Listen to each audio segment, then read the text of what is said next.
Hello, my name is Chad Radford and I am the music editor at Creative Loafing. I started writing about Atlanta music in 1999, shortly after I moved here. It was a really interesting time in Atlanta. Everything had kind of chilled out after the '96 Olympics. The music scene that was happening when I moved to Atlanta focused around the Little Five Points area. For years and years and years, when I lived on Ponce and in Little Five Points area, I knew that if I was going to walk to Buddy's or Videodrome or Publix or something like that, I had to factor in extra time because I was going to encounter a musician. I think it's Isaac Newton says that energy can't be destroyed. It can only be you can only change directions. And so I've kind of watched that happen in Atlanta for about 20 years now. Just a constant shift of styles, people, and venues. The internet has and social media have played these increasingly strange roles in the nature of how people make music, how they share music, how they consume music, how they talk about music. You know, people looked at Atlanta as either like a purely hip-hop town or a purely rock town. And and on the ground level, I've always had a problem with that because that's not how I saw it. I mean, I've always known people from various walks of life, various ethnicities, who have been involved in the music scene.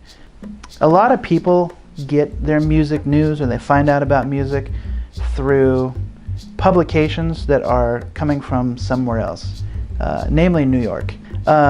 But I think when you're looking at the South through a New York lens and the machine is behind artists like Lil Wayne, Gucci Mane, T.I., Jeezy, Atlanta, the TV show, on the ground level, there is a very, very rich, very fertile hip-hop scene that blends with the electronic music scene, that blends with the indie rock scene, and that to me is much more important to the cultural fiber of Atlanta than these mainstream artists.